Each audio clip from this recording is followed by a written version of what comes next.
Vamos a lo prometido, vamos a hablar un poquito del tema energía y lo hemos convocado acá a Víctor Bronstein, titular del Centro de Estudios de Economía, Política y Sociedad del CEPIS. Viene haciendo trabajos muy interesantes, pero eso vamos a hablar directamente con el INDE, si te parece. Sí, me parece. Y ¿sabes lo que quería preguntarte? En relación a tu origen académico, porque hablar de energía, uno se pone a pensar y dice, ¿qué es un economista? ¿Sos economista? No, soy ingeniero. Ingeniero, muy interesante. ¿Y cómo llegás a estos temas? Bueno, porque justamente una de las características de la problemática energética es que es un punto de confluencia de las ciencias naturales con las ciencias sociales, ¿no? Es decir, la cuestión energética, por un lado, uno tiene que conocer la dimensión tecnológica que posibilita las distintas formas de energía, fuentes de energía y usos de energía, pero también es necesario, es decir, comprender cómo esas fuentes energéticas y esas cuestiones energéticas han permitido, posibilitado o limitado el desarrollo de las sociedades y cómo han generado muchas veces conflictos geopolíticos importantes, ¿no? Y Víctor, dentro de esa mirada, ¿cómo estás caracterizando todo este debate que se ha dado, esta crisis que produce el derrame de BP en el Golfo de México? Porque también ahí se cruzan, ¿no? No es una cuestión simplemente de responsabilidad o irresponsabilidad economía, ecología, ¿no? Sociedad, todos los temas. Bueno, justamente sí. Lo que ocurrió con el derrame en el Golfo de México de BP es que, si bien el derrame es una cuestión tecnológica, lo que nos marca es por qué se fue a buscar petróleo a zonas donde, si había un accidente, es difícil remediarlo. Es decir, se fue a buscar petróleo o se empezó a producir petróleo en lo que se llama aguas profundas. Y eso se debe a que el petróleo fácil de extraer, fácil de encontrar, se está agotando. Entonces, es decir, las empresas están obligadas a ir a buscar el petróleo en lugares donde antes la tecnología no lo permitía, pero es un sistema tecnológico endeble. Entonces, ante una falla como la que ocurre en BP, que es un accidente, bueno, sería largo anunciar los errores que hubo, pero por ahí no es lo más importante. Lo más importante es las consecuencias que puede traer este derrame sobre el desarrollo de futuras exploraciones y producción en aguas profundas. Estamos hablando entonces de exploraciones de riesgo. De riesgo. De riesgo en el sentido de que justamente tecnológicamente estás como en situaciones del límite donde un error, digamos, si vos hubieras tenido el problema en tierra, ese derrame se hubiera podido solucionar más o menos fácilmente. El problema es que... Están hablando de que esta semana podría llegar a haber algún tipo de solución. ¿Siguen digamos, hay un 50 y un 50. La operación, desde el punto de vista técnico, es bastante difícil. Lo que tienen que hacer unos pozos aliviadores que se van a hacer para agosto, pero puede llegar a fallar. Y si falla, es decir, este derrame puede llegar hasta 3 años, consumiendo hasta que baje la presión naturalmente del pozo. Es decir, así que los riesgos son grandes. Y el problema, desde el punto de vista más político, es que se calcula que para los próximos 10 años el 15% de la producción mundial va a provenir de petróleo obtenido en aguas profundas. Entonces esto, si se retrae la exploración y la producción en aguas profundas, como plantea Obama para tratar de, digamos, ante la opinión pública mostrar su decisión de no permitir este tipo de accidentes, es decir, puede acelerar el problema de escasez del recurso petrolero. Dimensionanos un poquito cuando estás hablando de agotamientos del combustible fósil, del petróleo, gas. ¿Qué significa esto? ¿Qué significa en términos de tiempo de lograr un sustituto para ese? Bueno, ese es el gran tema. Porque en realidad, en sentido estricto, más que uno del agotamiento, el gran problema a nivel mundial es que estamos llegando a lo que se llama el cenit de la producción de petróleo. Porque por un lado está la cantidad de petróleo que hay, de reservas que hay abajo de la tierra, y por otro, cuál es la cantidad o la velocidad a la cual podemos extraer el petróleo. En este momento el mundo está consumiendo alrededor de 86 millones de barriles por día, ¿no? Entonces la pregunta es, ¿hasta cuánto en este momento el mundo puede llegar a producir? En este momento se calcula que se podría llegar a producir entre 90 y 91 millones de barriles diarios. Con lo cual, más o menos hay margen, pero... Estás reponiendo, digamos. Estás reponiendo, pero se calcula, las perspectivas es que para entre el 2020 más o menos, vamos a necesitar 120 millones de barriles diarios. y no se sabe de dónde van a salir. ¿Esto tiene que ver con el incremento de la producción de algunos gigantes o...? Tiene que ver con dos China, cosas. Tiene que ver fundamentalmente China. El aumento fundamentalmente del petróleo, del consumo petrolero, tiene que ver con que China ha entrado en la civilización industrial. Claro. Porque justamente nuestra forma de vida, nuestro estilo de vida, digamos, nuestra sociedad se caracteriza por ser por un alto consumo energético. Entonces, y eso es la característica de la civilización industrial. China hasta el año 92 era exportador de petróleo. Ahora es el segundo importador detrás de Estados Unidos. Entonces y China tiene una actitud desde el punto de vista geopolítico muy agresiva, justamente sabiendo que necesita los recursos petroleros, y está comprando activos en distintos lugares del mundo, ¿no? Es decir, generando alianzas con distintos países, ¿no? Por eso a veces, por ejemplo, el tema de Irán, uno lee los diarios y ve qué es lo que se está discutiendo, y lo que se está discutiendo no es el problema atómico, digamos, se está discutiendo los recursos de hidrocarburos. ¿Y digamos las visitas generosas que vienen haciendo autoridades chinas al África también? También, sí, porque China, la importación de petróleo China, el primer país del cual recibe petróleo China es de Arabia Saudita. El segundo es de Angola, el Golfo de Guinea, y el tercero es de Irán. Irán es el 11% más o menos del petróleo que consume China. Entonces China no va a permitir de ninguna manera que toquen a Irán. Que toquen sus reservas, sí. Sus intereses, no sé si sus reservas. ¿Y cómo ves ese escenario donde por un lado se agota el recurso, por otro lado cada vez es un tema más de eje de conflictos? Digamos, hay una, entre comillas, una negociación posible, un acuerdo posible para que esto no derive en guerras, por ejemplo. Es un escenario muy dinámico y difícil de predecir.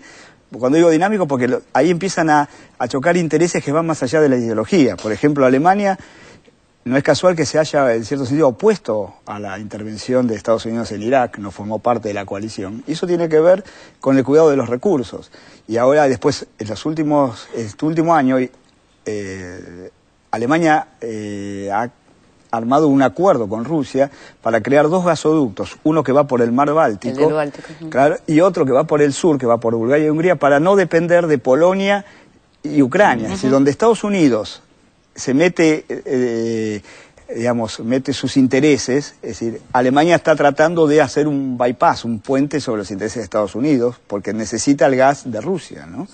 Entonces es una cuestión muy dinámica y puede llegar, yo creo que las próximas guerras seguramente van a ser guerras por los recursos, ¿no? El tema de Europa también mirando, sin duda también el tema de Irán, digamos, es un correlato. Claro, de el tema de Irán, obviamente, Irán es decir, hay reservas, fundamentalmente las reservas de Irán son reservas gasíferas, es el segundo país en cuanto a reservas después de Rusia en reservas de gas. Entonces eso es muy importante, porque el tema es que por un lado dónde están las fuentes, dónde están los recursos, que no están distribuidos equitativamente, ¿no? ¿Sí? Y por otro lado, cómo llegan esos recursos a los países que lo consumen. Entonces eso genera también toda una cuestión geopolítica que tiene que ver con el transporte, por dónde van los ductos, por dónde van, cómo se hacen los transportes, ¿no? Con respecto a Irán, una cosa curiosa para los que no entendemos demasiado en términos técnicos es esto de que Irán exporte, pero que al mismo tiempo no pueda refinar sus propios recursos, digamos. Entonces, la cuestión de la energía en Irán es en sí un tema, me imagino que debe ser tema de ensayos, doctorados y libros. Nos gustaría conocer tu opinión. No, bueno, eso tiene que ver con cómo históricamente se fue dando el proceso de descubrimiento y de producción del petróleo. Es decir, en Irán, ¿no? Es decir, fundamentalmente a principios del siglo XX, en 1901, es cuando empieza el Imperio Otomano, y ahí es donde una compañía de capitales ingleses, lo que fue la Anglo-Persian Oil Company, ¿no? Consigue la concesión para extraer petróleo. Y esto tiene que ver con un hecho que vale la pena destacar, que es cuando comienza fines del siglo XVIII, vamos a hacer un poquito de historia, pero rápidamente, la Revolución Industrial se nutrió fundamentalmente de las máquinas térmicas de carbón. Y el carbón existía en Europa. Inglaterra tenía carbón, es decir, Alemania en menor medida algo y Francia de carbón tenían, pero fundamentalmente Inglaterra tenía carbón y Estados Unidos, la otra país importante dentro del comienzo de la Revolución Industrial, tenían carbón. Pero cuando se pasa el petróleo, el único país desarrollado que estaba dentro de lo que podemos llamar la civilización industrial que tenía petróleo era Estados Unidos. Entonces los países europeos tuvieron que salir a buscar petróleo donde estuvieran las fuentes. Y eso generó lo que podemos llamar una diplomacia petrolera, la cual Inglaterra o Gran Bretaña fue uno de los líderes de esta diplomacia petrolera. Entonces salió a lo que hoy es Irán, e incluso Irak, a buscar fuentes de petróleo. Entonces a ellos no les interesaba desarrollar destilerías ahí donde refinar el petróleo, ¿no? Y en esto, ojo, que es importante lo que marcaste de Irán, porque en realidad cuando uno habla de cuál es la primera empresa estatal petrolera, que a veces uno nombra lo que fue YPF y todo el proyecto de Mosconi, en realidad la primera empresa estatal petrolera fue inglesa. Churchill, el gran liberal, digamos, es decir, en el año 1908 era el Lord del Almirantazgo, y entonces él se da cuenta que él decide pasar los navíos, los buques, a combustible líquido, que en ese momento eran a carbón, un poco antes de la Segunda Guerra Mundial. Y entonces dice, si nosotros hacemos esto, no podemos depender de estos buenos muchachos. Es un discurso que él da en la Cámara en Gran Bretaña. Y dice, y entonces entra con acciones el Estado, digamos, británico, en lo que era la Anglo-Persian y se convierte en la Anglo-Iranian. Vos lo que estás diciendo es que cuando ellos se van, en realidad no queda quien... Claro, a ellos no les interesa desarrollar, ellos necesitan el petróleo para consumir en los países desarrollados. Ahora, viendo Perdón, me quedó la duda con la cuestión de la energía nuclear, porque ese es el punto que en este momento aparece como en el escenario, digamos, mayor, el cuestionamiento acerca de la política nuclear iraní.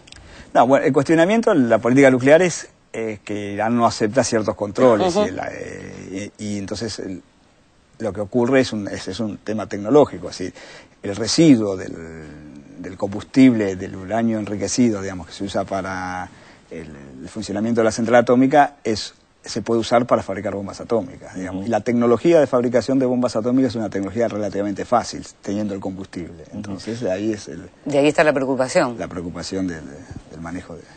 ¿En qué medida ves que las nuevas formas de producción, por ejemplo, de alimentos, la pueden haber hecho altamente dependientes justamente del tema de la disponibilidad de combustibles? Bueno, porque en realidad, justamente, esto fue una discusión que se dio fundamentalmente en la fines de la década del 60, del 70, ¿no? Donde Estados Unidos decide empezar a tener una política de control de la población, porque el crecimiento de la posguerra llevó a que, bueno, empezaba a haber falta de alimentos, ¿no? Y ahí se dio todo un tema tecnológico de lo que se llamó la Revolución Verde, ¿no? Es decir, que permitió aumentar de manera dramática la producción de alimentos, pero esa producción de alimentos extraordinaria se debe a la utilización de fertilizantes y de la industrialización del campo que depende de los hidrocarburos. Es decir, yo hace unos años escribí un artículo que se llamaba Estamos comiendo petróleo, donde mostraba que en realidad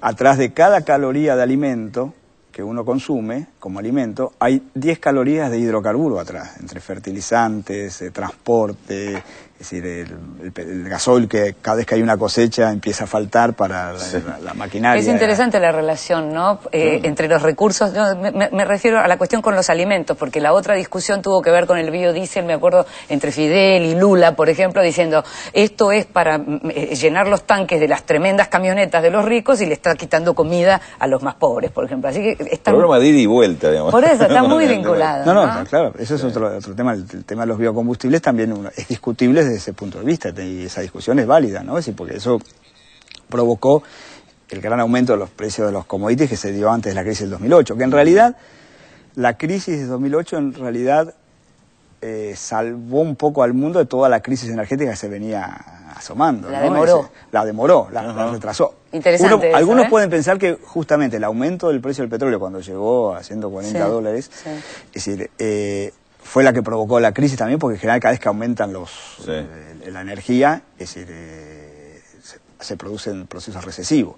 Pero si en ese momento el mundo... Gracias a la crisis tenemos petróleo, todavía. Todavía tenemos, no, el petróleo tenemos. El problema es siempre la cantidad que tenemos disponible para utilizar cada día, porque nuestro sistema de vida se basa en tres grandes formas de consumo energético. La primera es el alimento, que es energía para nuestros cuerpos, digamos, ¿no? Para nuestra vida. La segunda es el combustible, digamos, que nos permite el transporte y todo lo que está. Y la tercera es la electricidad. Eso marca nuestra forma de vida. Entonces, por ejemplo, cuando se habla de energías alternativas, en general la tecnología ahí todavía está bastante en pañales y cuesta reemplazar las energías tradicionales. Pero en general, cuando uno habla de energía solar, eólica, son energías que reemplazan la producción de electricidad. Pero todavía no hay una energía que reemplaza el combustible líquido, que son todos derivados del petróleo. Entonces se para el mundo, porque se para el transporte. ¿Cuánto tema, no? Qué amplio que es el tema de energía. Y cuántas veces más seguramente te vamos a invitar, Víctor. Bueno, seguramente. Además de, como siempre, seguir leyéndote y robándote cuando podemos todas las ideas. Algunos de los informes que si podemos te citamos. Bueno, gracias por visitarnos. Gracias, Víctor.